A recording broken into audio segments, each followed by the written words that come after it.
Hello, Professor Runsick. This is Deshaun Carter, and this is my week 7 video, the Safe Meds overview video. As I look at my raw score, my data overall shows an increasing trend for my ASO score between introduction and the deck being moved into fluency. I was able to reach the target for all 3 aims, and after the first day or two after the baseline, I was able to get my D-cell scores to be 0 and remain 0.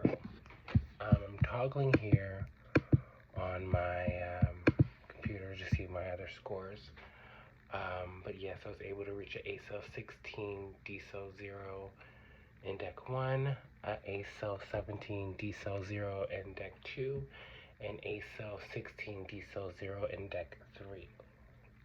I have been using my same interventions as I think ABA. Well, it's the same intervention, however, I made a tweak, I guess you can say an antecedent modification in regards to how I'm studying, really more so about the time. I was spending so much time in the earlier classes reviewing the deck. Now I'm kind of shortening the time, and I'm not really studying at all for fluency. But for the for the acquisition deck, I am studying about 10 to 15 minutes, but typically it's like a quick review of just all the cards. Usually actually about 10 minutes, not 10 to 15, no more than 10 minutes, maybe 5 to 10 minutes.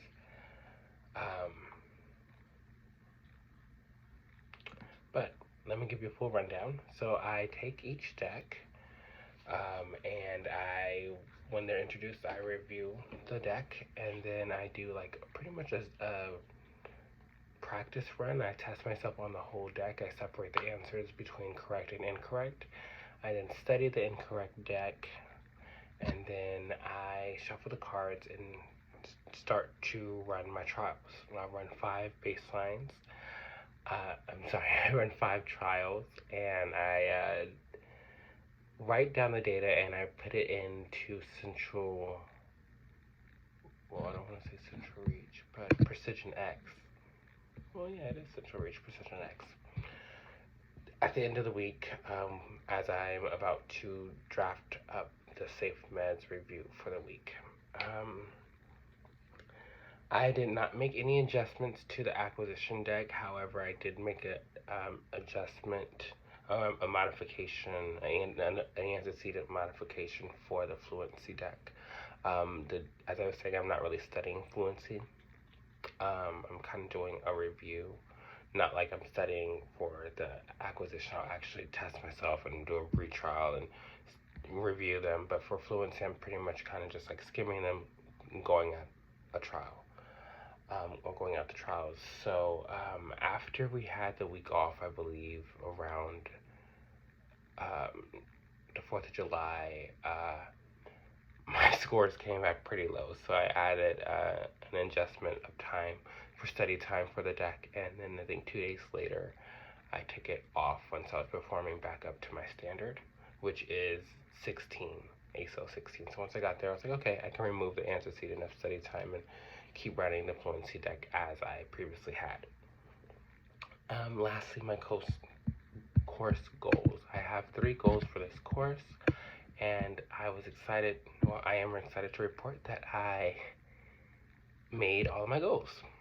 Goal 1 was to pass this class with a B or higher. I'm looking at my scores, I might get an A. I'm very excited about that. Goal 2, score at least an A-cell 16 and a D-cell 0 on each SafeMed deck, or each SafMed deck. I was able to score 16 or higher on each SafMed deck, so I'm excited about that. Last goal, to receive at least an 80 on the midterm and exam. I'm very thrilled to report that I received a 95 on the midterm and 100% on the final. So I was able to meet all 3 goals for this course. Thank you so much for your time, Professor Runsick. I appreciate it. You have the best of the rest of the summer you can. I'm pretty sure you're probably getting ready to teach another class. But I thank you for your time. Have a great day.